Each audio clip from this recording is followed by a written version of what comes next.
The Fire Store, equipping protectors with passion. Every decision the Fire Store makes as a company is about its customers. As the holiday season has quickly approached, explore a wide selection of unique and practical gifts at the Fire Store's Gift Center. Find the perfect presents for firefighters, EMTs, and first responders today. The Fire Store's goal is to get you the gear you need when you need it at prices you can afford. Visit thefirestore.com for everything but the truck and shop its family of brands including Streamlight, MSA, Lion, Fleer, and more.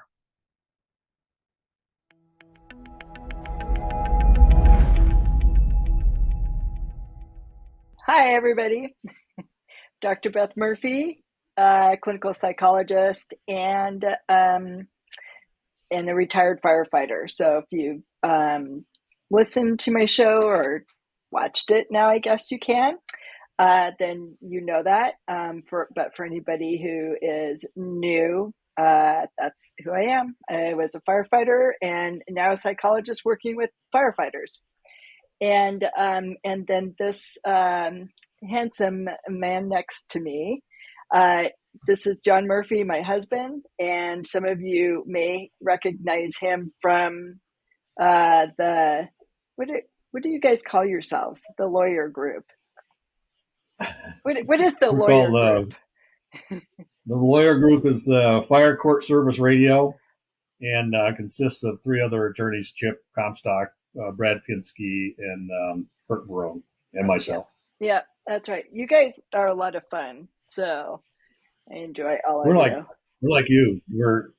We're so organized, but we're disorganized, and so we don't know what we're going to talk about until we talk about it, and then we know what we're talking about. Yes. Well, so today, punchline.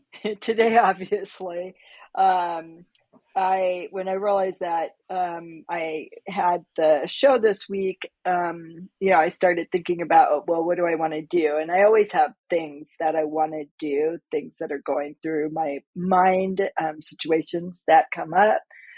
And then I usually talk to John about it. And so John and I had this great discussion, and then it's like, oh, that should be the show. Except then now I'm like going, I'm not exactly sure what it was that I was talking about. Because there's been a couple things that have been on my mind that I've been kind of mulling around. But I know one of them was something that came up that was passed on to me, and it was about workers' comp audit and the importance of getting people back to work. And it's true. I mean, so it was basically workers' comp, whoever does those audits. I guess there was an audit, and then the information was kind of filtered through a couple people before it got to me. And basically it was, I guess the important finding there was that there were too many people sitting at home getting paid and not working. And so I'm like, well, yeah, I mean, there are people sitting at home and getting paid because they are on a worker comp disability leave for PTSD. And of course, then there was something else that was like introduced in that conversation that made me feel like I needed to defend myself. And it was around like, and it's not actually that somebody like brought it up and said, you're diagnosing too many people with PTSD, but and maybe this was just my self questioning, like, am I being objective enough? Am I diagnosing people with PTSD when they don't really have it? And I, after thinking about it and talking about it with my doctor counterpart where I'm at and my husband, I'm like, I don't think that that's the case, but I do think that there are probably a high number of people with PTSD. And that was kind of what I was expecting initially, like because we have this presumptive law for PTSD here in Washington State. So if you develop PTSD, it's assumed that you got it from your job, or that it was caused by your job on a more probable than not basis, meaning that 51% of the cause is attributable to the job. So, so I thought about it, and I'm like, I don't think that I diagnose anybody that shouldn't be diagnosed. Sometimes people come in and they're like, I think I have PTSD, but I don't necessarily think they do, but that's not often. But I think that because this is a door that was opened, I think that we are seeing a larger number of people. Because before, if you think about it, it's like nobody was really talking about mental health. And now we are. And what was introduced first was suicide and PTSD. So it's like, if you don't have PTSD, then you can't go see somebody. And so it would be nice if people came in sooner, and they came in before they developed PTSD. But I think that there is this high number that we're seeing just because it's more visible right now, and there's a number of people that it's like they've gotten the okay to talk about it now, and so now they're talking about it. And I think that those numbers are going to drop over time. But I immediately felt when I got this information about the audit, like somehow I was responsible for it because I'm diagnosing so many people. But that's not really the case. And I don't diagnose people with disorders that I don't think meet the criteria. I mean, one is it would be unethical to do so. But two, I have a hard time diagnosing people in general because I just hate the whole idea of like slapping a label on somebody. But that kind of what you have to do if you're working in any healthcare field and you work with any insurance, then you're required to diagnose. And if you're talking with other practitioners within the healthcare field, then that's like kind of the beginning of the common language and the discussion around what's the best for that individual. So with that said, it was like when I was talking to John, I'm like, what is this deal with auditing? And I mean, like, I don't know. I guess I was kind of baffled. Like, what is too much, and how do they say it's too much, and how do they know? I mean, the workers' comp here basically is like they barely. I mean, I don't think they deal with PTSD very well. I don't think they deal with any mental health issue very well, because if you were out on a physical injury, they sometimes will open up or will allow a claim for a mental health issue like depression or anxiety related to the injury, and then it would be covered because it may be interfering in the treatment for the physical injury. So there are different avenues for mental health, but nothing about workers' comp is set up for mental health, anything. So I often find the system kind of perplexing. And then this was a new one for me. So what they want is for us to send people back to work, to modified duty, and so it poses a challenge because some of the people I work with don't even want, like, just thinking about going into the city where they work is enough to send them into a panic. And so I I do believe there are times when it is best and most healing for people to go back to modified duties so they could be around the people they feel close to. But sometimes I think it can be harmful based on the light duty positions that are often available. And also can be like logistically challenging. So I don't know how it is for your departments, but I know in Washington State there are a lot of firefighters that live a long way away from the departments that they work for. And we're talking like hours. So we have like most states, obviously, we have a western side and an eastern side, and we have mountains in between that. And that could be, on a good day, a 2-hour commute, on a bad day, a 4-hour commute, or in the winter, you may not even be able to make the commute. So, it's like, so that's challenging. If you're light duty, you're supposed to go every day. And then when are you supposed to get treatment? And so there are a lot of challenges and logistics around that. So I just found myself being a little bit baffled by the whole thing. So I had a conversation with my husband as he was trying to get out the door to something else. And I'm like, I got to ask you a quick question. So, honey, not very quick. Here you are. Honey, we have an answer.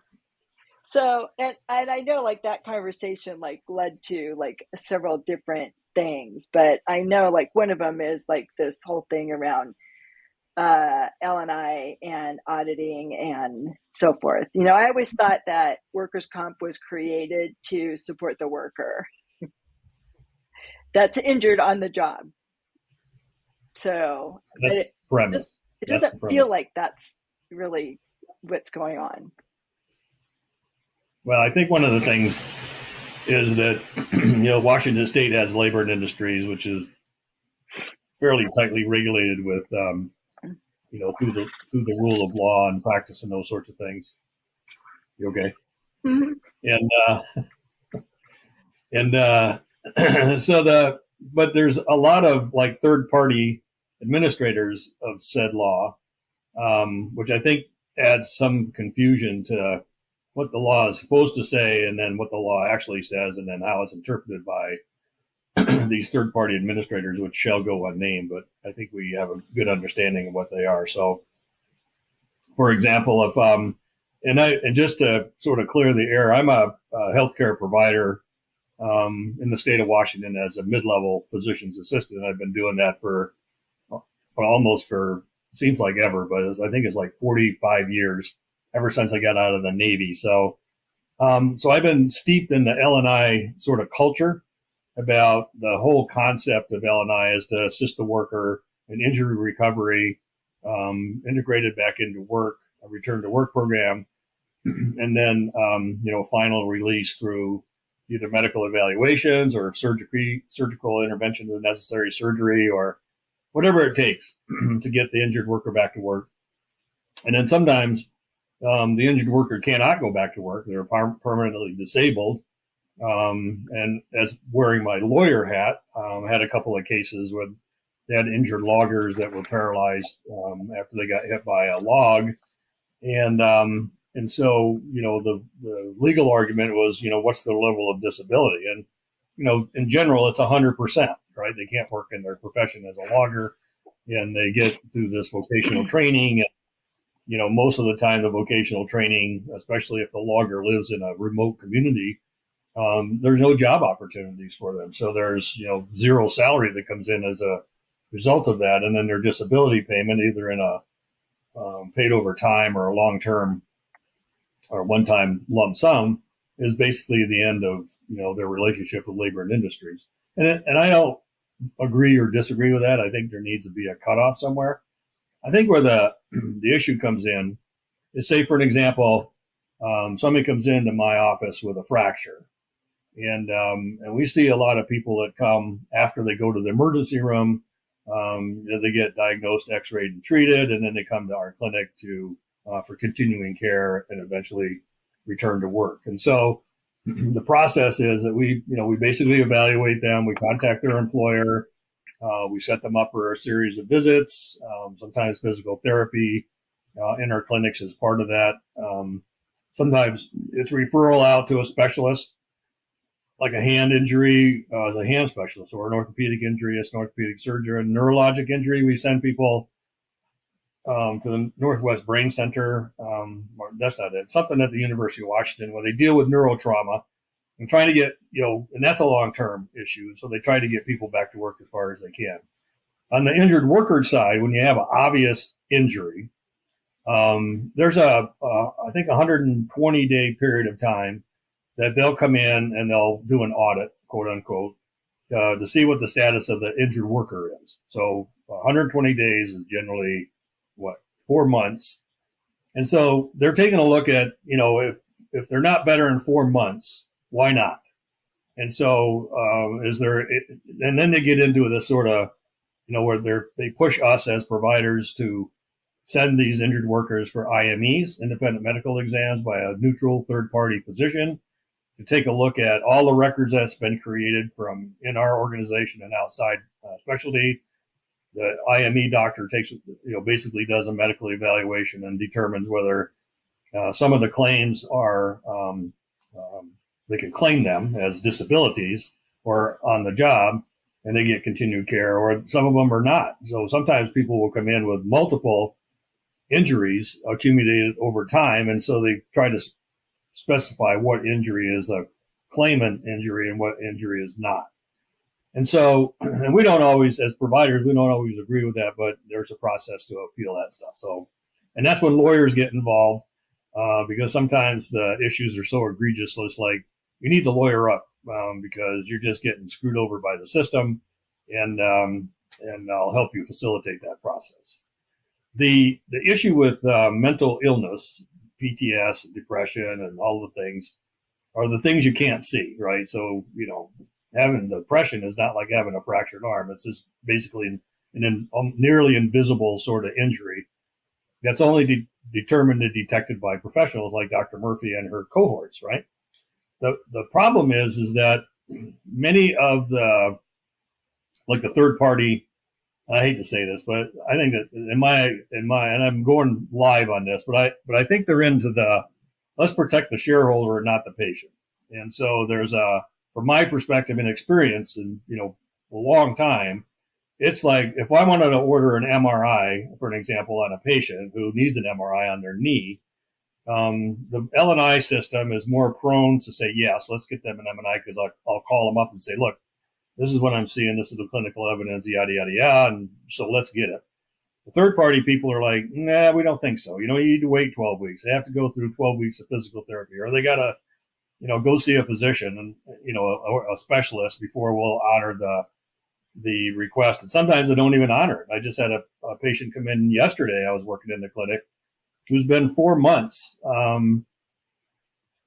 for a back injury that I wanted a MRI on his back, and they just won't do it. And so I called up the claims manager.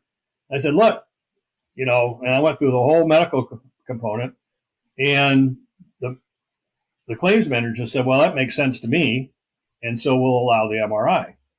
And so my question, I guess, was, they're not medical professionals that are on the other end of the phone.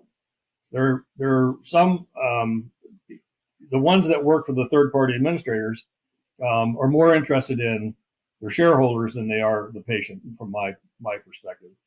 And I think the system is broken in a lot of different areas. The mental health component of it is, we can't see it. The claims manager, we can't see it. You can claim it, but unless there's irrefutable evidence that somebody has depression, or they have suicidal ideology, or they're alcoholics, or they're drug addicts, or they have PTSD, and I know that our state has a presumptive illness, and Dr. Murphy and her cohorts do everything they can to try to get conclusive proof that these individuals really have an issue and need to be on light duty or a disability or whatever. They have a high bar to jump over. Beth what was the word Murphy that you used? I'm sorry. You said in unrefutable proof or irrefutable, in irrefutable, right? and Irrefutable proof. And I it and couldn't, I couldn't say the word, so I said conclusive evidence. yeah, irrefutable. I could Irrefutable. say that. But Yeah, I like you irrefutable. said that, and I don't know if you noticed. Like I got a look on my face, and I'm like, if anybody's They're like, watching this, they what? might have What are you seen talking me about? make a face. Yeah, So, so I I think make that faces the bar is high. sometimes. All right. Yeah, The bar is high to but jump what is over. And even in irrefutable presumptive proof? illness, what's an irrefutable truth? Irrefutable truth What's your question? of like when it. Yeah, so you said unless there's irrefutable proof of Proof. PTS, whatever, suicide, whatever. I'm Right. like going, so what is that irrefutable proof? That means that you, Dr. Murphy, and your cohorts, doctors, and other providers that deal in mental illness or mental wellness, I guess, or behavioral health, has conclusive evidence that these people, through testing, Ooh, something that's objective. conclusive. Conclusive. Yeah. What is And then I finally conclusive? said conclusive because I couldn't What? pronounce the word irrefutable, and so I tried my best. And Yeah, now but what we're what is conclusive evidence? That's I want to well. know. That's what I don't know. That's what you're gonna. No, For the I want to physical know. injury, What I do have you conclusive think it is? evidence. I have an X-ray. Yes. You, on the mental illness side, you have testing, parameters. You have history. You talk to the patients. You test them on, paper wise. You put them through treatments. They get better. I mean, there's lots of different standards and testing that you guys use. My irrefutable proof of a broken arm is an X-ray, Which is like or an pretty MRI. darn irrefutable, right? You either see a Darn, fracture or you don't see a fracture. that is correct. Right. Yeah. But soft tissue injury, let's do soft tissue injury. You can have a soft tissue injury that's disabling, and you can put your finger on it. I pushed my finger right there; it hurts like crazy, but there's no bruising, there's no swelling, so it's like a neuropathy, or it's a whole bunch of different stuff, Yeah. And that or stuff different doesn't symptoms and signs. show up unless you do an MRI or usually an MRI, sometimes a CT scan will show it, but an MRI pretty much shows that soft tissue stuff. Ultrasounds do as well sometimes, so Okay. it just Yeah. depends where you're looking. Yeah. So Yeah. going back to where I was going before we got to irrefutable, inconclusive, and conclusive proof Yes. is presumptive illness. And presumptive illness in our state, although we say we have a presumptive illness law, there's a high barrier to jump over. I mean, so the case in point is a cancer case in the city of Bellevue with 2 Bellevue firefighters. About 5 years ago, right? So they claimed cancer. We've got cancer on the job. And it became a battle of the scientists and the medical professionals, taking the case all the way to our Supreme Court, and finally said, yes, you are correct. You do have cancers, which they did, and this falls under the presumptive illness law. And so, you get certain benefits and whatnot as a result of that law.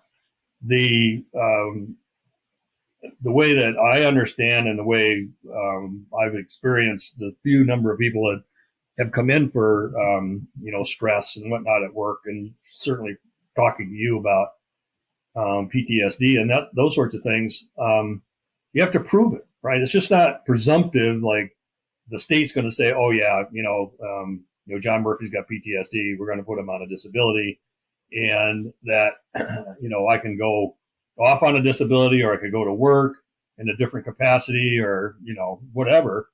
You have to prove it. And I think the way that we prove it, like on the medical fracture side or the bad knee, is through repetitive testing, through repetitive counseling sessions, through the sort of the trials and tribulations that healthcare or mental health providers go through in order to prove that their patient actually has this disease. And you could probably describe it better than I. I think the other thing we probably want to talk about, I'll write a note here, is like return to work and on light duty provisions, because I think one of the things we talked about in our garage discussion we had yesterday was the how do you get people back to work, and for certain people are there light duty provisions that are required or mandated. So, but let's not talk about that now.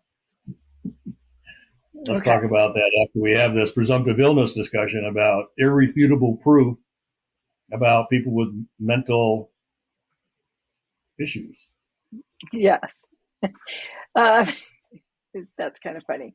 I was just looking up the, because you said something about like it's a high bar to jump over to prove that the PTSD, the illness, the disability, whatever, is work related. But see, that's the whole point of having a presumptive law, is that it is assumed that the disease is an occupational disease, meaning that it arose out of the job. It arose out of the conditions and environment of the job, which means that the high bar should be on the side of the employer or whatever third party group wants to deny it. That's the thing, is that it's like it's supposed to be, well, it's like innocent until proven guilty. So it's like you have an occupational disease until somebody can prove it's not.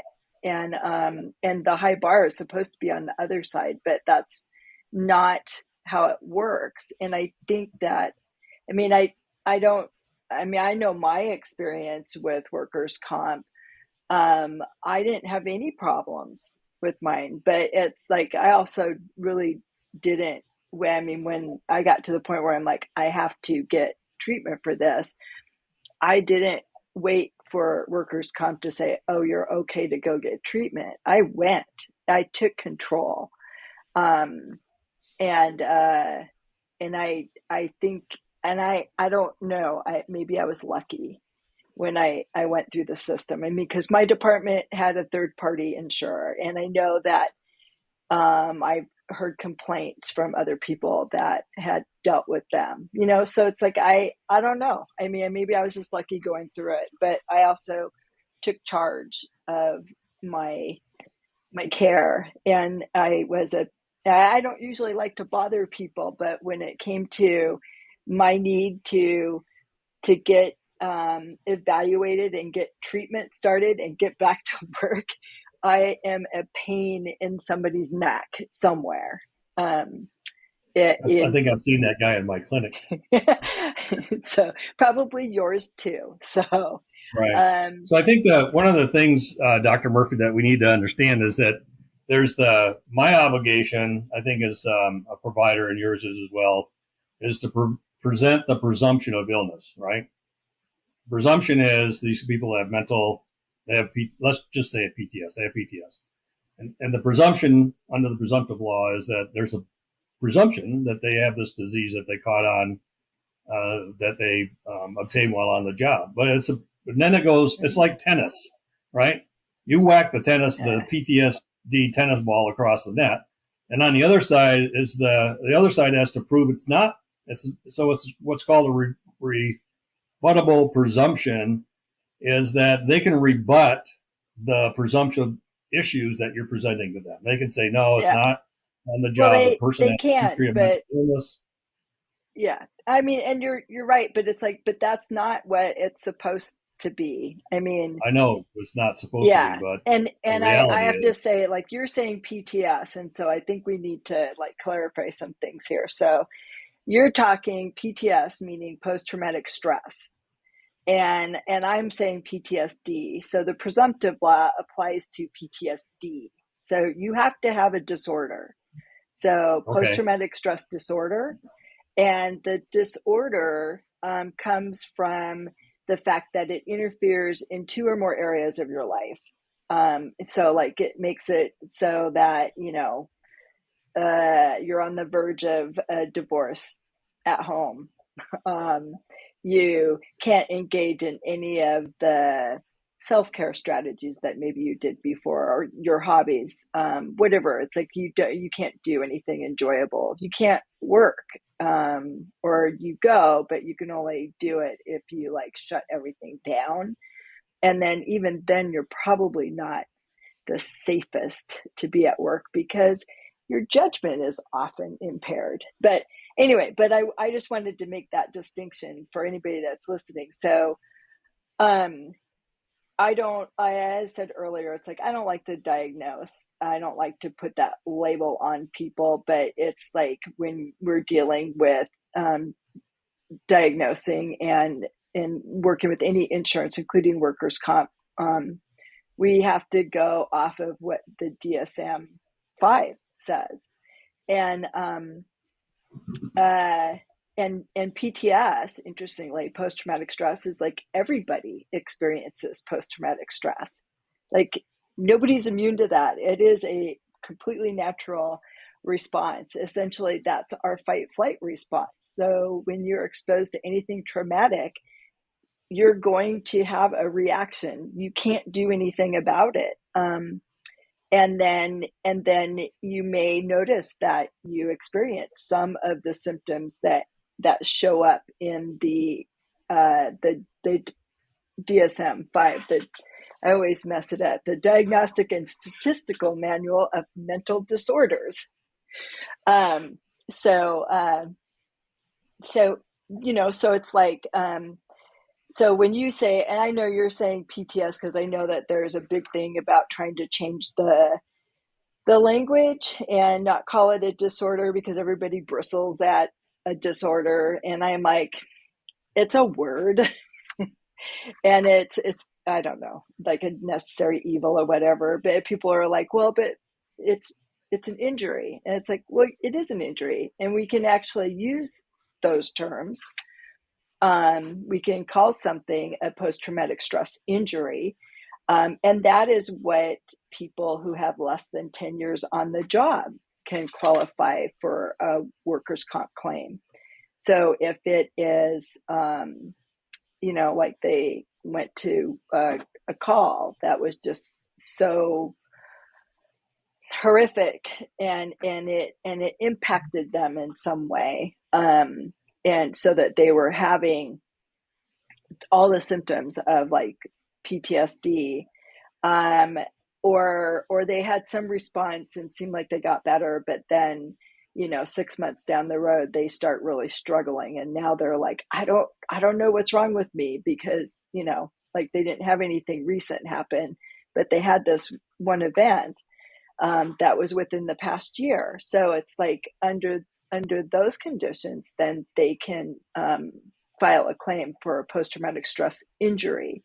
So the PTSD, the presumptive law for PTSD, has that requirement of 10 years paid firefighter, or you could be a police officer and then go into the fire service. So it's having that first responder. So you have to be a paid first responder for 10 years.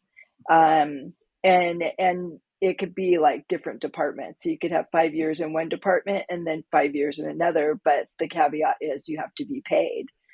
And then the other is, which is not always enforceable. It kind of depends. So if you have a department that does pre-hire psychologicals, then it pretty much says like you need to have had a pre-hire psychological evaluation, but not all departments do it. Most do, and over a certain size they do, and they are by the law. I mean, how it's written here is like the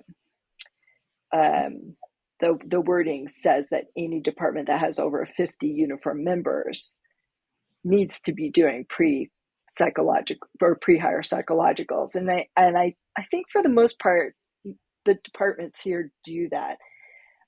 But the interesting thing, and this is like one of the areas where it really gets like bogged down, is that the pre-hire psychological evaluation is almost always done by a psychologist. And so it's like a psychologist is completely qualified to say, yep, this person's good.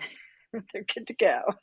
I mean, and typically they would do the evaluation, and then they would classify them as low risk, moderate risk, high risk for issues after hire.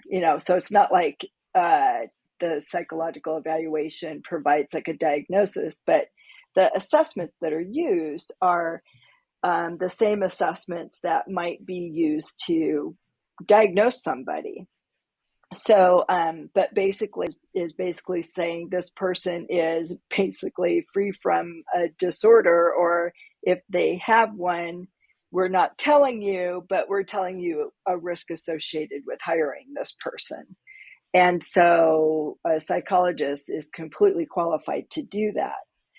Now, under the presumptive law, they decided that a psychologist wasn't good enough for that. And I can't tell you how many conversations I've had around that, and it just always like riles me up.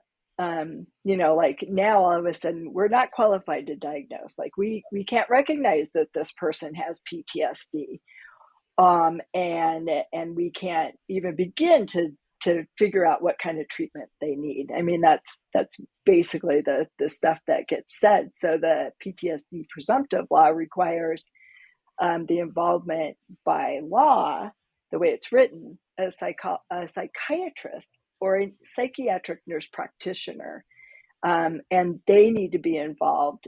They need to essentially like say, oh yeah, the psychologist diagnosed PTSD, and yes, that's it, and then they need to act as the attending provider. So which, they see people essentially for 15-minute med checks. So they do their evaluation, and then they will see them every month, maybe every 3 months, maybe for 15 minutes, and which is not enough time to know or evaluate somebody for PTSD or to even begin to do treatment. And they don't always seem to care whether that person is seeing a psychologist or not.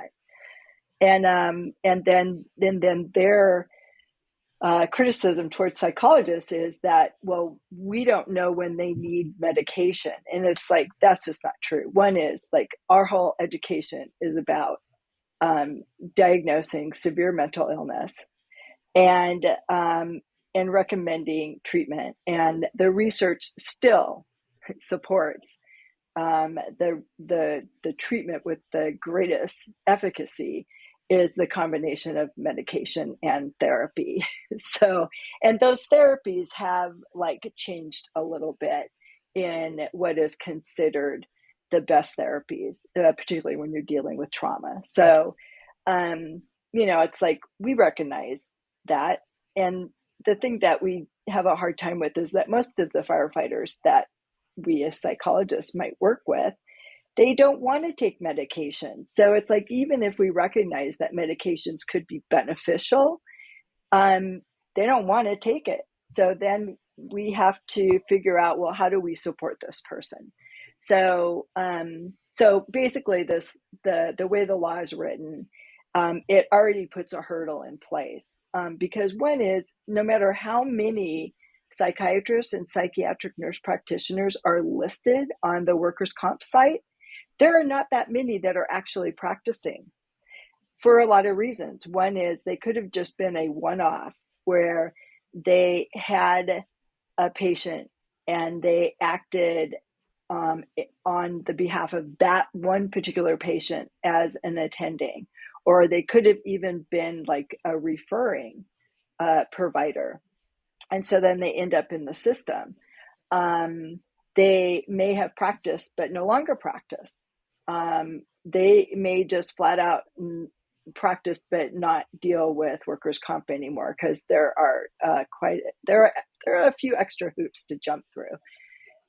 So when you have somebody who needs to file a claim, and most of the time people don't go to a psychiatrist. Like, people don't say, oh, I'm really struggling, I need to go see a psychiatrist. They usually say, I got to go see a therapist. And a psychologist gets kind of rolled in with that. And but a psychiatrist doesn't, because they're a medical provider. And so we're the ones that they come to first, but then we have to refer them somewhere. We need to help find them someone who will be the attending. So that is like a huge hurdle. And so at the state level, like going through the state workers' comp, labor and industries, they will accept a medical provider. Any medical provider can be an attending. Oh, like my husband John there as a PA. So my husband John as a PA, who knows psychology only because he's married to me, can be the attending provider for a firefighter that has a presumptive PTSD. A podiatrist could be the attending physician. It gets ridiculous. But the thing is that the law is written to say psychiatrist and psychiatric nurse practitioner. Now, this is an area where third-party administrators, when they're involved, might deny things, or they might create more stress. Like, I can't tell you how many people filed a claim, and then because of the way the law is written and the third-party administrators approach to it, they say, we're not going to pay anything. So you can use your sick leave, but we're not going to pay anything until you find a psychiatrist or psychiatric nurse practitioner to act as your attending. And then all they read, because they have PTSD, so they already are struggling with accepting that. And then it affects how you think and interpret things, and how you perceive things. They see that as an attack on, they don't believe I have PTSD. So, and then it creates a great amount of stress, because now they've just been invalidated. They're struggling with something that they're trying to struggle with accepting themselves. And now it's being challenged because they're following the law, and they're like, screw it, I'm just leaving. And then they never follow through with their claim.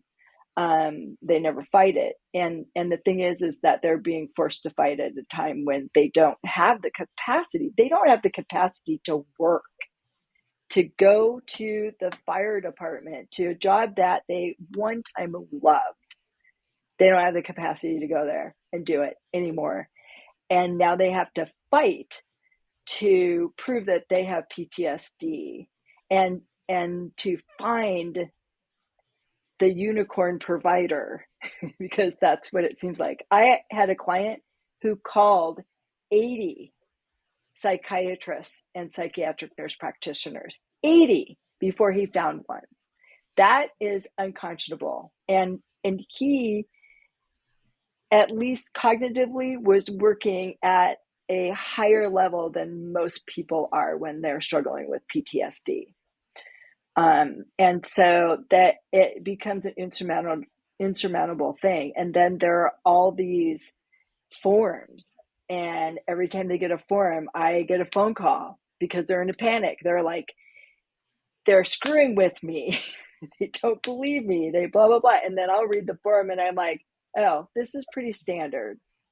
But they don't see it that way because their perception of things is pretty screwed. So they're supposed to work through the system, and they constantly feel attacked through this system. And then I guess the other side is, like we talked about, that irrefutable evidence and the conclusive proof. And that's the thing, is that they're dealing with something that is not seen. And so on the outside, they might be viewed as like they might be sitting around with family and friends and laughing. And somebody could come along and take a snapshot of that. And then that gets used as, see, you're fine. Well, it's like they had a moment. They had a moment where they were finally able to laugh. Or they followed through with a project that they were working on their off time with someone else. And somebody gets wind of it and says, oh, well, you're good enough to work. It's like, no, what they did is they stayed involved in something that they enjoyed, that benefited their community, that they were working with someone else on. And so they were able to draw on that other person's energy. And they were being forced to not isolate, because that's what happens. And I tell people, one of the things that I tell them is, you need to get out. Do not isolate. Do something. Interact with people. Find a way to laugh. Find somebody who can push you to do something that you would normally do and find enjoyment, because it's important to do those things, because it doesn't take a lot for people to just kind of like suck right in. And then it's like when they do that, like getting them back out again is so hard. And you're not going to get that person back to work or to light duty, not anytime soon. Or they could go out and then come back. I mean, I don't know, like with physical injuries, I mean, I think that this is true for physical injuries too, at times where you can see a lot of improvement and they may be at the point where they could go back to work, but then maybe they pushed it too hard and then they had a setback. And right. So Yeah. like that's common with mental health stuff. It's like, because anything can trigger you, particularly with PTSD, is because they don't always know their triggers. And that's one of the reasons why avoidance is such a big part of that. You know, it's just easier to just stay away from people, stay away from places. You know, like if you're not like out among the living, you're not going to get triggered. And Right. and you don't always know what's going to trigger you. So it's not like you can say, oh man, if I do, 10 reps instead of 8, I might hurt myself. This is like, I might go to the grocery store and somebody honks a horn and it takes you a week to recover. I mean, so it's like, you just don't know, and it's different for everybody. And so they're just like so many hurdles to just even get the claim open and to keep it open. And I find a lot of my time at the beginning of working with somebody with PTSD who has filed a claim is to deal with this fallout from all these hoops that they have to jump through, and this feeling that they're not believed.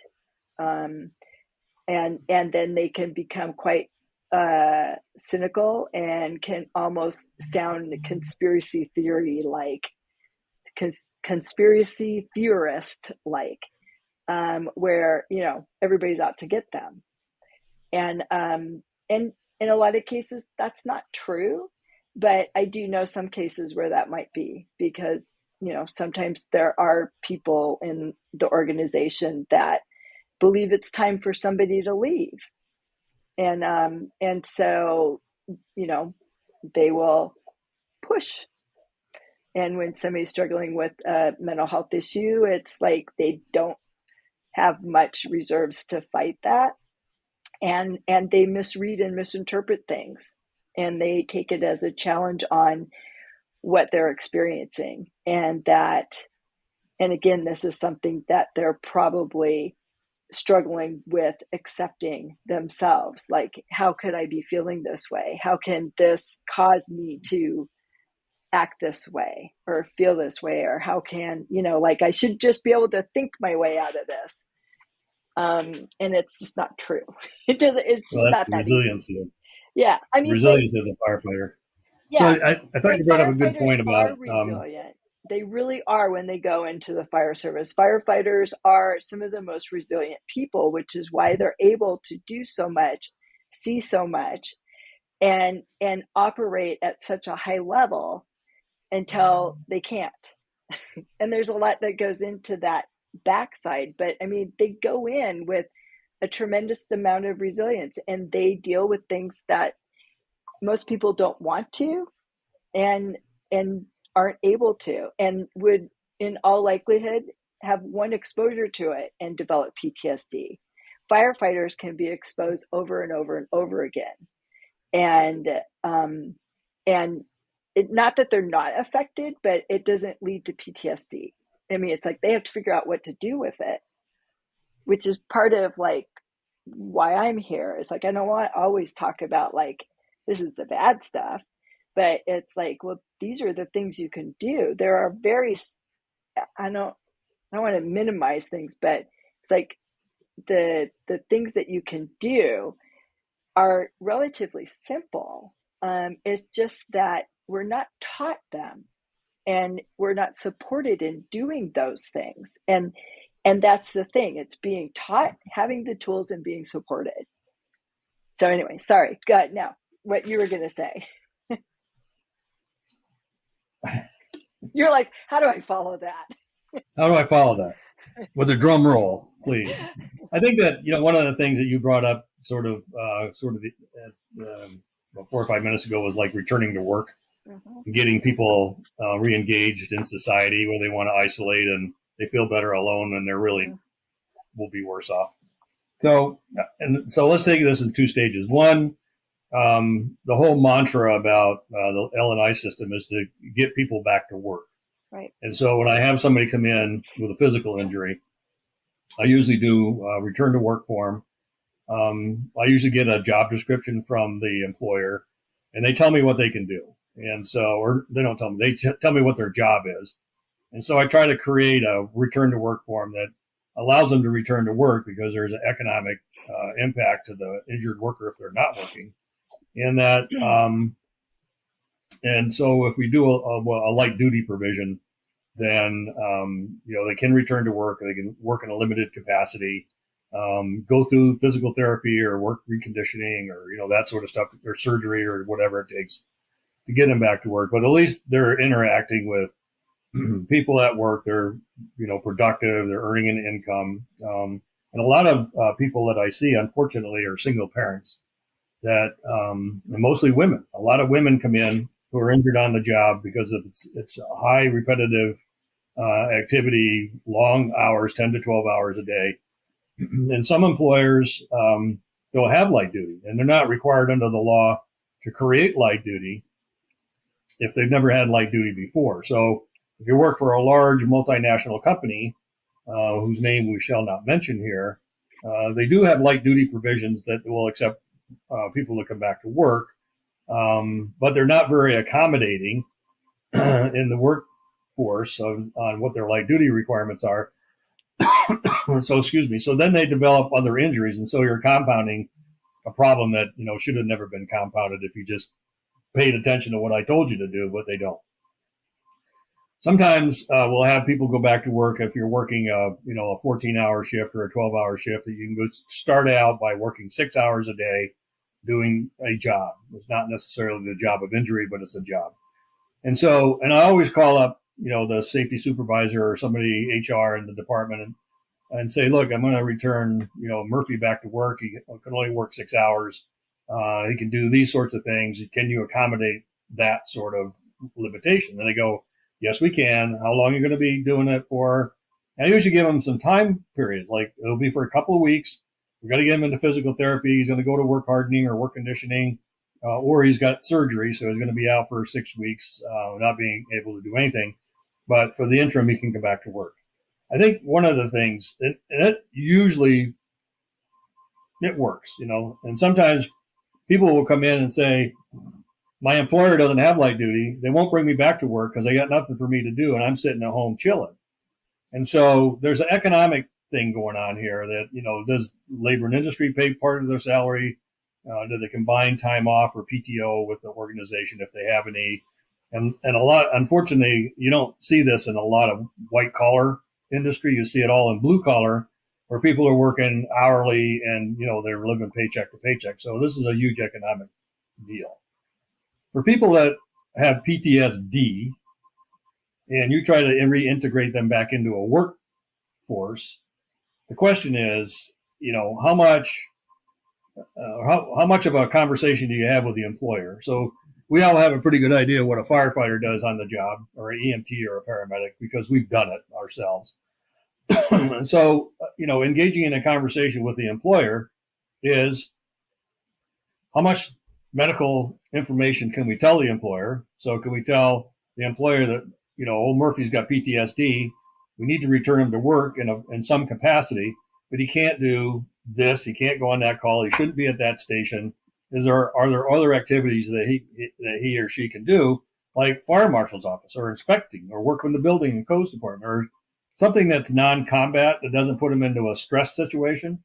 Although they're highly sensitized, I think, to stressful situations, as you described earlier.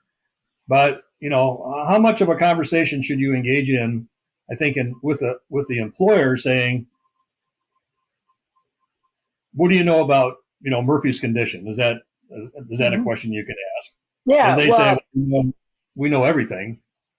Yeah. Well, so when, so the employer can't ask questions about a person's condition, mental or physical, unless you're requesting accommodations. And then when you request accommodations, then that's when you say, Murphy has been diagnosed with PTSD, and it would interfere in their ability to do these aspects of the job. So yes, in those situations, they have a right to know that. The other thing is, like, if they're using workers' comp, then there are several people within the organization that know their diagnosis. Like, they have a right to the records. And that's a big deal when it comes to mental health. I think it would be a big deal regardless, but it's like, people don't usually have problems with other people knowing about their physical conditions. But when it comes to their mental health conditions, and this, may be part of the stigma around it, they don't want anybody to know, but the employer can request those records. And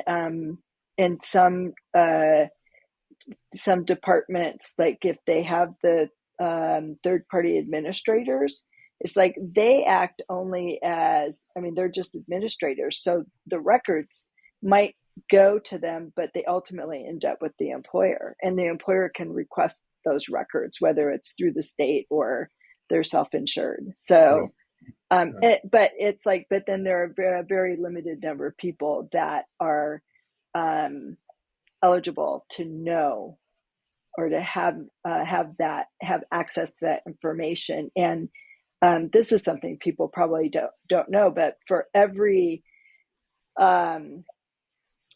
they should know who in the organization has a right to know their medical information. And then if people outside of that know, like for every person that knows about their medical condition, it can be like a $500 per person violation against the department.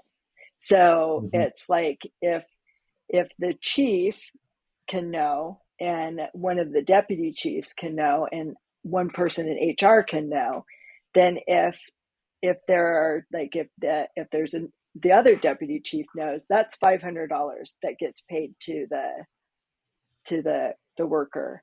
And then if like everybody in HR knows, then it's like, how many people are there? That's $500 each. And people don't know that. And people don't know who has a right to know their information. Right. Well, I think the fire service, I've I know. always said there are no secrets in the fire service. Confidentiality Telephone, is zero in the telephone, fire service. telegraph, So, firefighter. Yeah. so I think and sometimes, I know that because again, if you've been gone for a period of time without a physical injury, and you're coming back to work all of a sudden working in a different capacity, where you've been a firefighter, people are going, well, how come Murphy's working in the fire marshal's office when he was on the line 6 months ago and he doesn't have, a physical injury? Yeah. What the But hell's the thing is, happening? And so people will create a people rumor. know. They'll, Yeah, they know. the people. So, but I think sometimes the fire, like the Murphy guy, will talk to other firefighters to quash the rumor mill, saying, "Look, I'm out on a disability, mental disability. Doesn't have to say what it was. So I took some time off, and now I'm back to work in a reduced capacity for a period of time while I heal." It's just like if you broke your ankle, you come back, under limited duty for a period of time, then you'd be full duty. And my expectation is I'll be full duty. I'm fine. I'll have to go through this process. And hopefully, 99% of the empathic people in the fire service go, well, good for you. What can we do to help you? It's the 1% that are the total a-holes that are going to, create this sort of disruption for the chief or the organization, saying we don't want Murphy coming out on a call with us because he's incapacitated, right? He can't make a decision. He can't. So you don't put those guys back on the line as captains or, have to make decisions process until they're ready. And that may be a slow integration or reintegration back into your department in various capacities so you can come back full duty. Yeah. Maybe you won't come back full. I don't know. It's a crapshoot. Well, and it's interesting though, is that it's more likely that someone will be in a position, like will be, they could, any one of the positions in operations, they could be, on tailboard, they could be a driver, they could be the officer. And their crew knows, the crew knows that there's something wrong. And they will, in most cases, they will go a long way to protect you. I know, I worked with a guy who was an officer, and he probably ran calls for a year past, longer than he should have, because his crew watched out for him. His crew helped him. His crew enabled him. And enabling in this instance is not a good thing. So, so I think that, when we talk about who knows, there are I guess a couple different ways of looking at it. One is some people are extremely private and they would never admit they were struggling with a mental health issue. But the fact is that it is very visible. It is very visible. There are telltale signs. And usually it's a change in behavior. Like somebody used to be a certain way and now they're acting different. So it's like if they don't start talking about it, people around you are going to know. And that's one way to destroy trust and confidence that they may have in you, is to have them watch you go down the rabbit hole of making poor decisions and yelling at your patients because you've lost your compassion, and and withdrawing, even in the station. So it's like people will lose confidence in you if they don't have the courage to say, I see there is something going on. Let's talk about it. And I think that's changing to some extent. We're seeing a slow change. Well, I think if I can interrupt, yeah. If you take a look at it, not only from the line side, but from the management side, sometimes management is in a cave. They just don't have a clue what's going on in their department, right? So the only way they hear about stuff is if they're out, visiting the stations, visiting the firefighters, taking a pulse on the organization, especially when you have somebody coming back to work that has, PTSD or whatever. and they know they're getting reintegrated back into the workforce. And so I think, the captains, the battalion chiefs, maybe the lieutenants, certainly the fire chief and assistant chiefs, that whole rank structure, and HR, if you have one, needs to be intimately involved in sort of the day-to-day operations of this sort of reintegration program for bringing these sort of injured workers back to work, right? So again, the physical limitations are pretty obvious, right? I got a boot on, sprained my ankle really bad. I'm not going to be able to climb a ladder, but I'm getting better. So does the fire chief have to come out, every time you're on shift and say, hey, how you doing? No, you don't have to do that. But I think that when people come back with, a mental issue and they're reintegrated into work, I think the chief has an obligation to go out and do a sound check on the injured worker and say, hey, how's it going? How you doing? What can we do to help you? Offer that sort of umbrella of assistance, I guess, a safety net that would allow the person to say, I just can't do it. I need to go back, to Dr. Murphy, get a reevaluation, come back to work in maybe a lesser capacity for a period of time. I want to be here. I mean, you need to engage in that sort of level of conversation because, as you said, it's far different than a fracture, broken bone, or a dislocation or anything. And it takes a longer time, I think, to recover. I just maybe based on our experience together, and you talking to me sort of abstractly about some of your clients. I get it, I mean, and I know that, when I was working as a chief officer, it was like, you either work or you can't work. So if you can't work, then stay the hell home. We need people to do the job. Now it's more, hey, we have people working for us now and they have all kinds of issues that we need to make at least reasonable accommodations. And that's another, term. Can the department make a reasonable accommodation to accommodate somebody coming back to work with, a mental injury? Can I say that? With a D on the end. You could say that.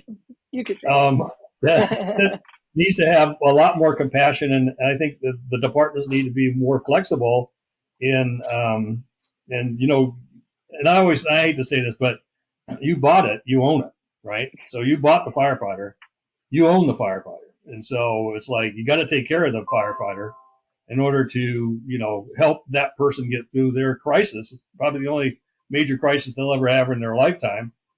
And it's just like we do when we go out into the field, we intervene in people's crisis, in the best, most compassionate way possible. Why don't we do that for our guys and gals in the organization? Well, that's a good point. So like to what you said is like, the chief officers, like they don't always know what's going on. And I think that's probably it's a problem, like as the departments get larger and larger. I mean, it's like, you can't go to every station for every shift. Right. I mean, so it's like, there are definite challenges, but it's like, if one of their firefighters gets hurt and is on disability, whether it's a physical injury or a mental health injury, then they should like check in with that person like at the beginning and say, hey, I understand that something happened and you're off duty now, and I just want to check in, see how you're doing, and let you know that we're here for you if you need help. Right. But that doesn't happen a lot. I mean, I'm sure that there are departments where that might happen, but I don't know of any department around here that does that, at least on a consistent basis. Like I've heard some stories like here and there where it might happen for physical injuries. I don't know anybody that's done it for PTSD. I think they're afraid to talk about it. I think that's one issue. And they just don't want to be embarrassed. Yeah, but the other thing I will say is like what you were saying is that like when they come back, like if they come back for light duty, that, the chief should go check in and see how they're doing. It's like, I can tell you that if that's the first time the chief has checked in on them, then that person is going to interpret that as they're questioning whether I can do my job and they want to get rid of me. So it's like, do not go visit your worker when they first go back unless you saw them when they first went off and you checked on them at least once during their time off. I would say like a minimum of 3 times is a good rule of thumb. That's the Beth Murphy rule. The Dr. Murphy rule is when they check 3 times. Yeah. I mean, I'm like, it's just, I mean, especially when it deals with mental health, because it's like there's so much uncertainty. And I think a lot of it comes down to like the individual themselves is struggling with accepting what they're going through. And I can say, I understand that. Like, I talked about this before, and John, I told you, like, you remember when I came to you and I said, I have PTSD? Yes, and I do. I didn't know how to say it. I mean, I'm like, I'm a mental health professional and I didn't know how to say it. And well, you didn't say it. You didn't say it. You said, no, I took this test.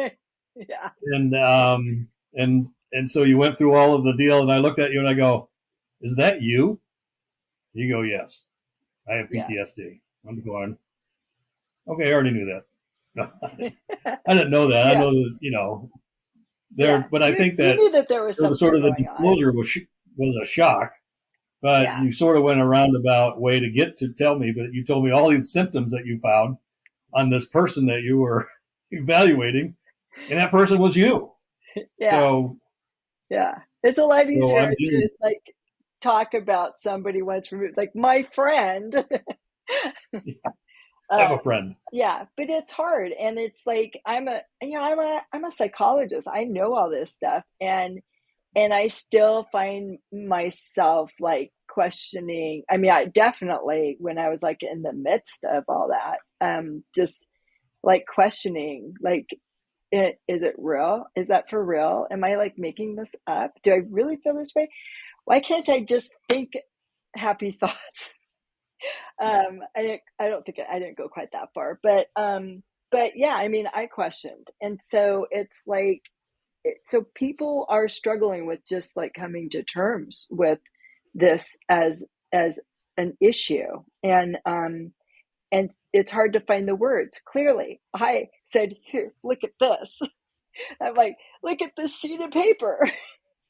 Right. Even I couldn't find words. And so it's like you're asking a firefighter it's like, is there a more macho job than firefighter? And you're asking them to like admit that they're struggling, that they can't handle something. And the most common thing I hear is, I help people, I don't need help. And right. And I get that. I totally get that. And so those people, they need support. And so they, so like going at the very beginning of all of this, we were talking about accommodations, going back to work on light duty. And right. and this all started because of like the audit that I was told about. I'm like going, really? They audit that stuff? I mean, of course they would, but so it's like the organizations, not every organization is that way, right? So not everybody can accommodate accommodations. Yeah, that's correct. Yeah, but but there, a lot of the fire departments do, and sometimes when you go back on light duty, you're going into a made up position. It's like, I know they just made this position up for me. I was on light duty, and I was doing research on escape routes from the city if we had that big earthquake. Like, how are we going to direct people out of the city? I mean, right. I'm like pretty sure that was like kind of a made up thing. I mean, I'm sure it was something that was needed, but well, I think that, one of the things about the I know that when we created light duty is because we had long-term people that basically took advantage of the system and were staying out long-term, and either didn't go to their doctor, or they convinced their doctor that they couldn't work, or, and like you said earlier, a lot of our firefighters don't even live in our community anymore. So coming to work every day and going home every day is an inconvenience for them. So oh yeah, try everything they can do to try to get out of it. And I know I say this sarcastically, but when I go down to my old department and I see a firefighter at the desk behind the glass screen in the lobby, I always say, "Hey, Bob, light duty?" And I raise my eyebrows. I go, "Oh yeah, I had surgery, or I had this, that, and the other thing, and so I'm going to be here," because they hate light duty, especially if they have to go to work every day, as opposed to being on their sweetheart shifts and stuff like that. I think one of the things, again, we have to be careful of is with people with mental disability or mental illness or injury. Sorry, I get the verbiage right here. You got to be. I think we need to be very selective on putting them into what sort of light duty position they're going to be in. So if they have to go to work every day for 8 hours a day to fulfill some obligation to the department, they may not work. Yeah. If they can go to work 2 days a week and be an instrumental member of the organization, I think that's good. Yeah. The other part is there's a lot of employers that don't accommodate the therapy or the treatments.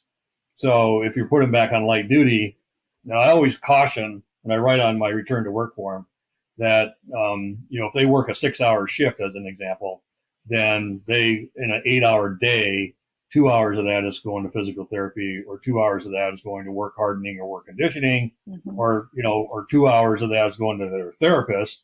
And that's specifically implied in the return to work form. And I always talk to the employer about, this is how this person's going to come back to work, and they need accommodation, maybe over and above, putting them on a 6-hour workday plus 2 hours in a rehabilitation stage. So I think we need to be, as providers, we need to be specific. I think the employer needs to be understanding of that. And if they can't do that, the employee doesn't work, or they work for 8 hours and then they have to take 2 hours to go to therapy away from their kids or their home, or so it's the system is not a perfect system.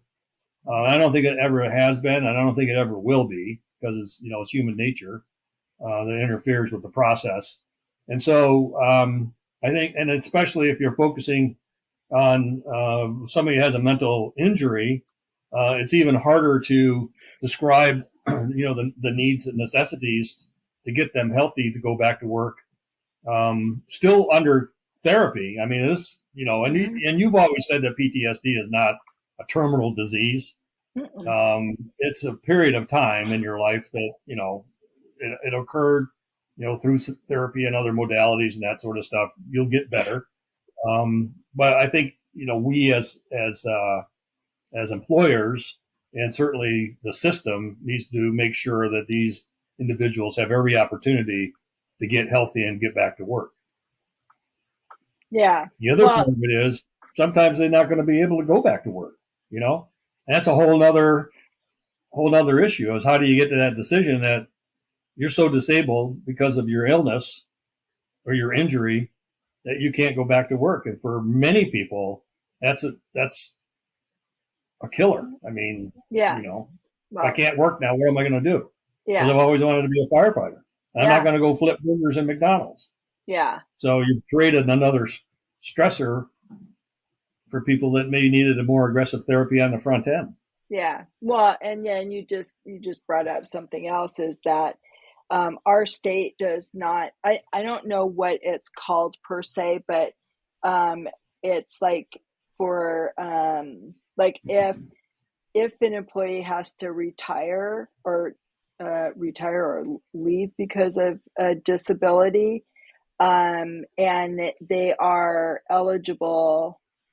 So if they can't work their job of injury, then they are eligible for, in some cases, like retraining, or there are like if they can't work their job of injury, then there are then there's evaluations to see what jobs they can work. So our state does not protect the income of the worker. Like, so, and if you think about like, well, what does a firefighter make? And then you talked about like, because everybody says this is like, I'm not going to go flip burgers at McDonald's. Like, that's like, everybody says that.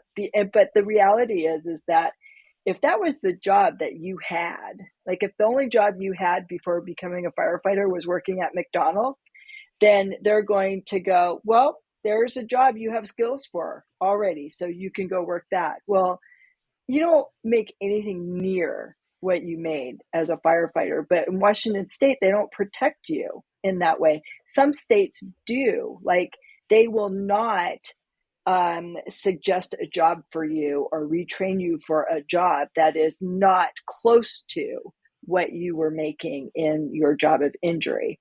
Washington State did not pass that law. So they can recommend that you work any job. So it is true. You could go from being a firefighter to being told, well, the only job that, you qualify for that we're going to recommend is McDonald's.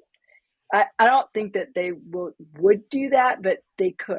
And I know that, well, I think I know a police officer that was one of the jobs that was presented to them was a barista.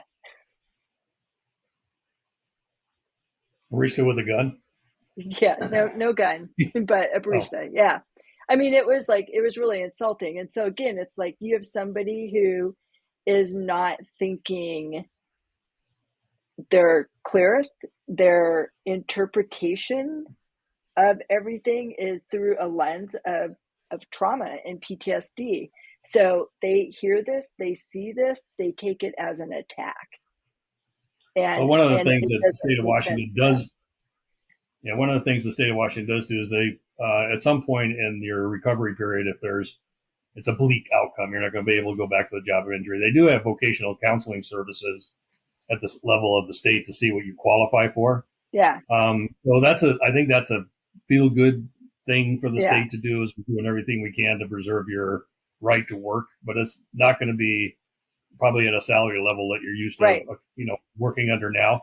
And sometimes there's a danger in, so they say, we can send you to school, you can do this, that, and the other thing. It's usually in the trades of, so the question is, can you go to welding school, or can you go to diving school, or can you go to these sort of schools that will pay at least parity to a firefighter? And most of the options are no. We're not going to pay for you to go to diver school or welding school or go to be a linesman and those sorts of things, which is pretty reasonable to do if you so choose to do it, or do clerical work or do administrative work or go to law school. My God, who do we know that did that? It wasn't me, but it was somebody else, right? When he was on disability. So, but I think that's at their own initiative, right? So I think that if you're sort of in the end stage of your job and you're still productive, but you have this sort of issue that going back to the fire service is going to trigger you and you're going to be incapable of doing pretty much anything, should you not on your own volition go out and say, look, I know that I'm not going to be a firefighter. I'm so disappointed, but I think I can do this or this or this or this, and let the L&I system run its course. Mm-hmm. If there's going to be a disability, then take the disability, and then and I think earlier than later, then seek your new vocation. And so, if you want to go back to school, that probably is a good time to do it. So maybe L&I will pay for it. And I think that, and so I said earlier when we started this, and we need to probably wrap this up pretty quick. If you're in a jam and you're not getting any satisfaction and your healthcare provider can't help you or doesn't help you, or, because he's getting pushback from L&I, I'd lawyer up. And I know that, people hate that. I don't want to get a lawyer involved. It's just, it sort of betrays the employer. I can tell you there are some great L&I lawyers in Washington State that will help you facilitate and navigate through the system so you have a good outcome at the end. Mm-hmm. And I think that's important, establishing that relationship. Now, it's a little bit complicated to I don't want to go into that right now, but I think the outcomes when you do lawyer up, third-party administrators start talking, and the third-party administrators start getting things done. Yeah, And that unfortunately, shouldn't happen. huh? You shouldn't I'm have sorry. to get an attorney involved to have I know it, them but do their a job. lot of times I get records requests, or I put stuff on forms that are sent to me by L&I, and they go, is there an attorney involved? Because they're completely expecting, because now I'm getting this sort of paperwork that they know that they got to do something. They always ask, is there an attorney involved? And I always say, yes, there is an attorney involved. It's not me. I can't, there's a conflict of interest in there. Mm-hmm. But I know a ton of good L&I attorneys, right? And so I refer these people out. I give them a list. I don't say, go see, Sleazy Bob, the attorney. I give them a list and they can pick, whoever Mm-hmm. lives closest to them. So at some point, you need to get, if you're unsuccessful or things aren't progressing in the way you think they should be, talk to your healthcare provider, talk to your case manager, say, look, things aren't going the way I would expect them to go. And then, if everything fails, then I retain the services of an attorney who's well versed in labor and industries issues, and let them work their magic, because I think it's going to grease it's going to make it a lot easier for you. And especially if you have, a mental injury, it's going to take a lot of pressure off of you to get your claim resolved and you in a better position. That's my 2 cents. Yeah. Well, as wearing 6 different hats. I think that, yeah, I mean, I don't really disagree with what you're saying. So, I mean, I think like with mental health stuff is, one is, you need to know, well, first off, you need to know your right to file the claim. I mean, some people are like, well, I'm not going to file it because I don't have a right to. But it's like, I mean, in most instances you do, even if you struggled with a mental illness before you got into the fire service, it's like, if that mental illness is under control, like if you were military and you had PTSD and you got a rating for PTSD, but it's under control and you're not affected by it.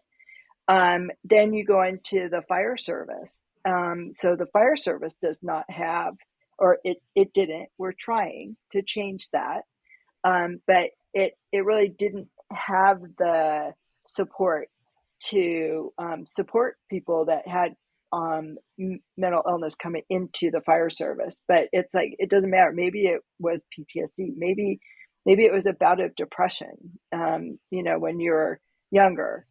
Whatever it is. And so then, but you're fine and you've been fine. So you get into the fire service and you're fine and you're fine and you're fine and you're fine and you're fine. And then 10 years out or 20 years out, you are not fine, so it's like, again, it's only 51%. So it's like, you live in a vacuum. You had a whole life before the fire service. You had some trauma. Everybody has experienced some trauma throughout their life. I think they, like in the DSM-5, the statistics that they quote, I think, is like 80% of people have experienced a trauma that meets the criteria for the trauma for PTSD. So we call it like a big T trauma. But I mean, that's a lot of people. So nobody goes through life unscathed. So so the thing is that just because you struggled with something before doesn't mean that you don't qualify for PTSD under the presumptive law. But I mean, this could be a whole nother topic, a whole nother show. But I mean, I think that it would be appropriate to broaden the mental health aspect. Like, people should be able, like, if they become anxious and depressed, and don't meet the threshold for PTSD, they should be allowed to file a claim. Because, for instance, this is like some of the new research around depression. Like, researchers are looking at depression as like a metabolic syndrome that often it arises out of the body being depleted. So I can't think of a job that would deplete the body more faster than a firefighter, because sleep is the number one way that somebody gets depleted. And so when you have somebody that's chronically sleep deprived, they're going to exhibit symptoms of depression before they exhibit symptoms of anything else. And so they should be able to, take that as file that as a worker's comp, because it is the nature of the job and how it's done that is causing that. And even if they had a bout of depression earlier in their life and resolved it, a lot of times people become depressed because of dealing with stressors and like too much all at once. So again, it's like a depletion. Their resources are depleted. So I think they need to expand on what they are going to allow, and then we can get people in sooner, and then that would minimize the amount of time that they would have to be off. But anyway, that could be a whole nother topic. So let me just interject. Oh, go ahead. Interject here. There's one of the things that I see is on the private sector. I have people who've had an injury that may be 2 or 3 months old, and I said, "Well, why didn't you file earlier?" And they go, "Well, we're afraid to file because we'd be fired." And I said, "Well, that's theoretically, you're on a disability, and that's illegal. The fire service and a lot of employers don't want you to file because it increases their L&I, their insurance rate, because there's a claim against the organization for an injury on the job. Yeah. The fire service is less inclined to and I would classify it as retaliation. But there are cases out there where injured firefighters have filed a claim and they've been retaliated against, and in the light duty part, they've been illegally terminated. They're usually from areas that don't have a union to represent them and whatnot. So they're at will employees. So they're kicked out of the organization. So it sets this sort of precedent that I'm afraid to file for a claim because I'm going to get terminated. Mm-hmm. I think in our state, I have not had any reportings anyway, and no legal cases that I could find of retaliation because you filed a lawsuit. You filed a worker comp claim for an injury incurred on the job. Unless it's PTSD. Unless there's PTSD. I've worked with an L&I attorney on one case of a firefighter who was being denied benefits by her employer because they kept challenging the injury that was reported on the job, which was pretty blatantly the fire department's fault. And they fought. And so I retained the services of an attorney, L&I attorney, for my client. And, and all of a sudden things turned around fairly rapidly, but they went out of their way to harass the claimant, while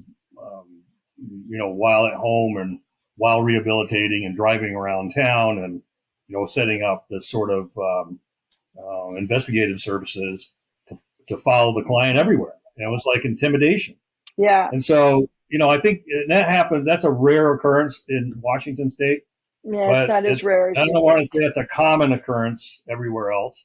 But it happens. And I think, people need to be prepared, for the challenge to file a worker comp claim in some areas and even in some departments.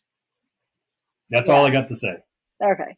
Well, it's like I don't think it's as uncommon as you think, because I know several cases like that were from physical injury, but also like for mental health injuries where someone from workers' comp investigated. One was for physical injury and was not a firefighter, but she was actually frightened because she was literally being followed, and this car was like parked in the neighborhood, and was not, nobody knew whose car it was, and it would show up at places where she might be, and she was scared and she felt harassed. But I also know some first responders that had been followed, or their I realize that it's fair game, like your social media, but like their social media posts were used against them, even though they were completely out of context and outside of the time frame. So it's like they like are looking for reasons to not pay or to catch you in a lie or whatever. And that's, and I know that there are people out there that abuse the system. So, getting back to the very beginning of all of this is that making full circle. Yeah. So it's like, yes, getting people back to work can be a really good thing. But there are circumstances which it could be bad because it creates a hardship, or it puts them in an environment where they're not supported. So for instance, if your department, and not every department has this, but some departments have like dispatch as a light duty option. Well, that's not a good place to go for a firefighter. I mean, number one is firefighters deal with like emergency situations, right? That's part of the problem. That's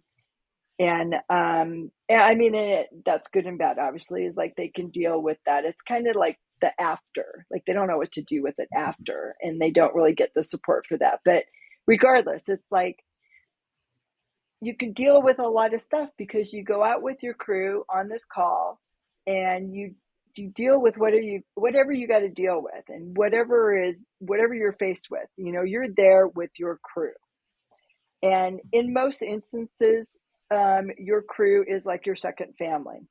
And there are instances where that's not the case. There can be a lot of animosity, which, that creates a different challenge. But it's like most often, your crew is like your second family. And so you come back and you do an informal debrief of what you just went through.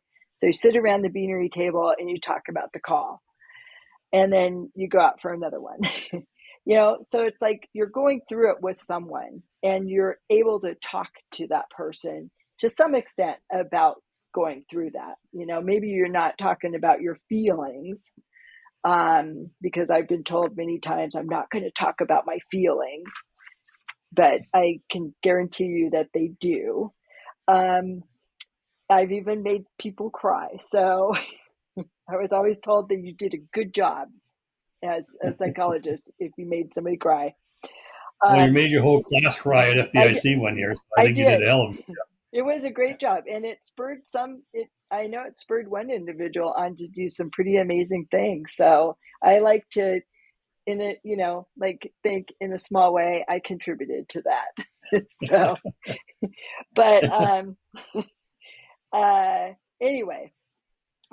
So you have somebody, so you have that like family type environment. So if you take that person and you put them in dispatch, there's like the obvious reason why that wouldn't be good is because it's taking emergency calls. And the thing is that one of the reasons that firefighters are affected by calls in the first place is because it's highly emotional. So if the call is highly emotional, then that is one risk factor for that call to stick with the firefighter. So high emotionality. The other thing is if it reminds you of someone in your family or your child. So I mean, like dealing with elderly and children. I mean, especially children, and especially if you have an elderly person that you're taking care of or watching out for, and then if you have a child, right? So those are things that you have in common. So if there is something that connects you to that person, something that's highly unusual. It's like the more unusual something is, the more likely it is to be remembered. So what you do with that makes a difference because it's like it can stick with you because it's just so like out of anything you could have imagined. And I've heard a lot of those stories. So there's a lot of that stuff that goes on. And then repetition, like going to the same thing over and over and over and over and over again. That's a great way to lose your compassion. And so, you hear about, especially in the bigger cities, of the overdoses, and it doesn't matter, like any large department. I've heard this from firefighters in large departments in particular, but it could be the smaller ones too. It's like you might go to the same person like 4 times because they've overdosed and you've woke them up with Narcan. And then it's a few hours later, you're going back to them again because the hospital doesn't want them. And so they're not getting transported. They're not getting help. You're just waking them up and just prolonging their life. And so that repetition of calls, it's just, it's hard. So those things stick with you. So anyway, so there's that aspect, but it's like, so back to like dispatch is not good for a lot of reasons. One is it's still dealing with emergencies. It's dealing with high emotionality. And it's kind of like you might be in a room with a bunch of other dispatchers, but nobody talks, nobody does things together. Nobody gets a break together. So nobody's talking about like the high volume of really stressful emotional calls they're getting. So it's like, that would be the worst place to put somebody. You mentioned like the fire marshal's office. It's like, that could be a good place. I mean, and it's like that person could be doing light duty there, and it would give them an opportunity to go by their station and connect with their crew. And so that could be good, and it keeps them out of emergency situations. So that could be good. I didn't know that this was a thing, but I just learned that some departments will have people come back on light duty where they're like there during the days with their crew. They're at the station, so they may not be only with their crew, but they'll be at the station and they'll be doing like whatever support work you can do during the day, but not running calls. And that could be a good situation. And so, and then there may be other things. I mean, when I was on light duty with Bellevue, I worked in admin. So I did inspections for one of my light duties. I worked in admin doing like all this research stuff. So like I went through all the accreditation evidence things and made sure it was up to date and identified what needed to be updated. I mean, so like I did some of that work, and I was in admin. Some people go to training. So, it sounds like if the department's willing to, like if they have positions and they're willing to create positions, it sounds like there's a lot of opportunity to do things that will work for the client or the worker. So, and that's the thing I was going to say about accommodations is that the making reasonable accommodations, and this is from the Department of Labor website. Like they're talking about making reasonable accommodations, and it's like um, it's an interactive process. So it's like you could find a position to accommodate an employee, and then the employee may go and then find it doesn't work for them for various reasons. And so they need to be able to go to whoever is helping set this up for them and say, this is not helping me. And so it requires a dialogue between the worker and the employer. So there's input that the providers give, but it's like the the worker and the employer and the employee, they work together to find the accommodation that is best suited for the person and the condition. And so I think in a lot of ways it's easier to do that when you're dealing with somebody with a physical injury. It is, and I think you touched on it, but it's like a lot of the people that make the decisions around reasonable accommodations, um, they really don't know anything about mental health, and they're afraid to talk about it. And the employer is often uncomfortable talking about it too.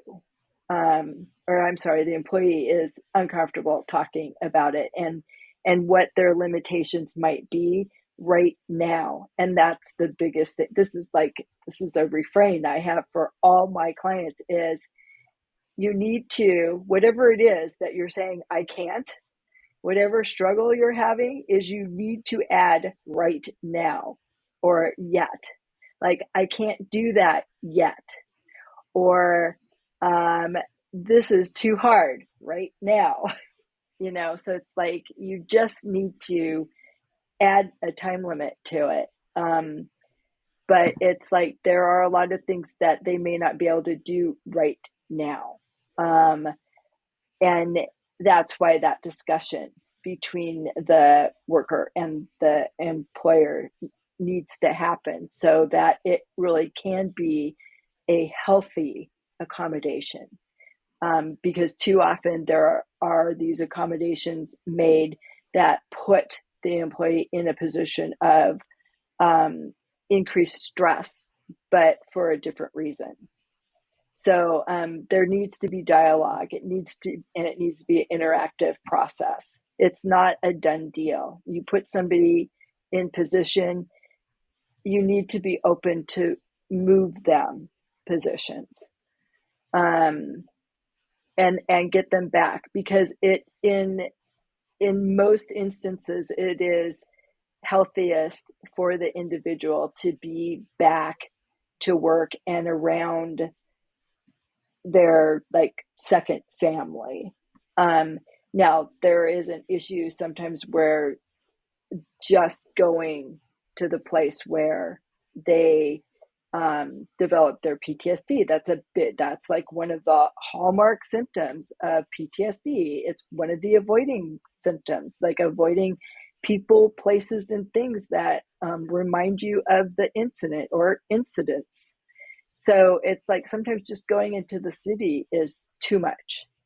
And so it's kind of like as we've talked and I've listened to you, I'm like, I wonder if there's any like remote work, light duty. I was thinking, I'm like going, well, I'm sure there is. I mean, it's like if you think about like the fire marshal's office, I bet there are a lot of phone calls that they have to make. And it's like, you don't have to do that in the office in the city. You could do that from home. I mean, so it's like, I think people have to kind of think out of the box when they're dealing with mental health, and when you take into consideration, like what the prominent symptoms are, there's a lot in the city that can trigger a person. There's the sights, the sounds, the smells, I did say sounds, but it's like hearing horns, hearing sirens, being reminded of like every call that you ever went to because you just passed it. So there's a lot of reasons why it would be difficult for somebody with PTSD to go back into the city for light duty, and that could set them back. It doesn't have to be irreversible. And I had this discussion with the doc that I work with, that maybe part of the therapy is actually getting them to come into the city for therapy. Maybe their job is coming in to do therapy instead of doing virtual, or going to a different office, but coming into the city to do therapy, because that's something that a lot of people are avoiding. And then they could come into the city and then we could talk about it. So anyway, I think there was like some more I was going to say about that, but I feel like that's a good place to stop. And I know we've been talking for a while. So I think we can have a offshoot of this discussion because there were different areas obviously we could talk about, but I don't know. Did we address like what we set out to address? Well, I'll go back to what I was saying. We didn't know what we were going to talk about until we talked about it, and then we knew what we were talking about. So I think we're at a good point talking about the sort of the L&I issues and mental injury. So I think I feel better now. I mean, as a provider, and I don't see a lot of PTSD patients coming in. It's mostly physical injury, but the ones that you and I collaborate on, and I've been their primary, it's pretty low energy on my part, only because the system is sort of grinding through its, how do we manage dealing with people with mental injury? And the system is just not set up right now because of, I think it's an educational thing. It's a new thing. We're recognizing the fact that other than physical injury, there's mental injury. And I think the system needs to accommodate that. And it's educational stuff. I know that you talk to, only psychologists or psychiatrists are the ones that can make these diagnoses. But the issue is, I think, in any state, if this is happening to you and you're a provider, you need to get a seat at the table. And I know that it's a political thing, and most providers are not political animals. But if you want to make a system work in your state or your jurisdiction, you need to barge your way in and say, look, we're the people, we're the providers that make the decision. We're the providers that do the therapy. We're the providers that make the diagnosis. And yes, psychiatrists have their place in medicine. But, our place is we need a seat at the table. And I know that's could be a whole nother session, the politics of mental injury. Yeah. And that would be a good one. Maybe I'll write that down so we don't forget it. There you go. And then, well, and we'll talk about it next time. Because by the next time we talk about it, I'll be an elected politician. Oh, there you go. For the past 2 years, I've actually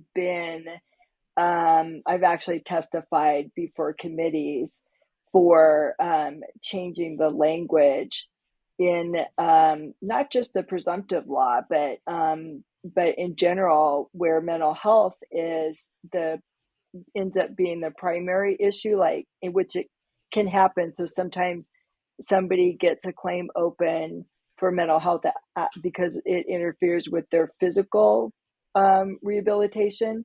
And then they may physically rehabilitate, but still need to work on the mental health. And so the language would be to add psychologists as attending providers for mental health claims. And that's appropriate because we're the ones that people come to, and we are trained to make the diagnosis, to recommend the treatment, and to refer and work with other medical professionals. I have referred people to well, it's like there are not enough psychiatrists that are taking new patients, but psychiatric nurse practitioners, or sometimes it's referring them to their primary doc for medications, depending on what it is.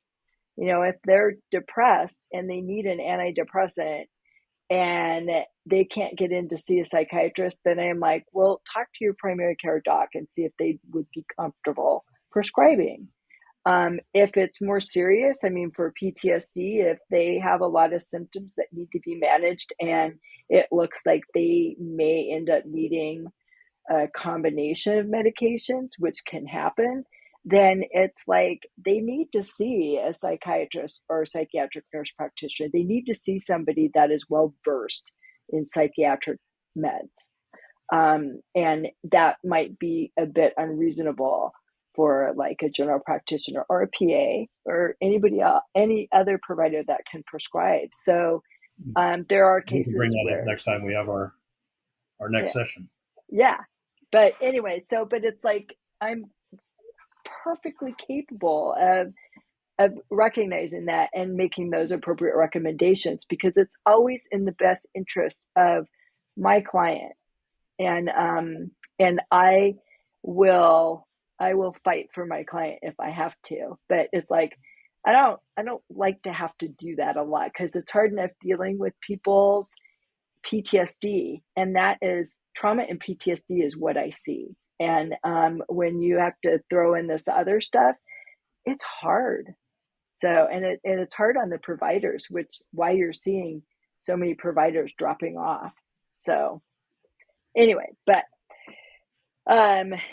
yeah, so there are solutions out there. Made me think of some solutions. So which would be another show. But I was thinking I'll write that down. I'm thinking about things that we can implement, that, you know, the practitioners can implement, and the departments can have a hand in implementing, that would be in the best interest of their employees. So you treat your apparatus well. So how about treating your people better? Yeah. All right. So there you go. That's it for tonight. So I hope all of you who listened to this got something out of it. Well, I certainly did. It was a good dialogue, I think. And I appreciate you jumping in and being part of this. Well, thank you for my invitation, even though we live in the same house and I'm downstairs, practically in your basement. So thank you very much, Dr. Murphy. I appreciate the invitation. And I'm sure over dinner this evening, we'll be having more conversation about your future shows. I'm sure we will. And we probably need to record that conversation. At least take a note. Yes. So good night, everybody. And thank you for listening.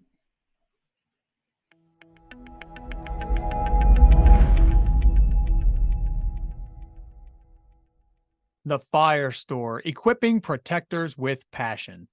Every decision the Fire Store makes as a company is about its customers. As the holiday season has quickly approached, explore a wide selection of unique and practical gifts at the Fire Store's Gift Center. Find the perfect presents for firefighters, EMTs, and first responders today.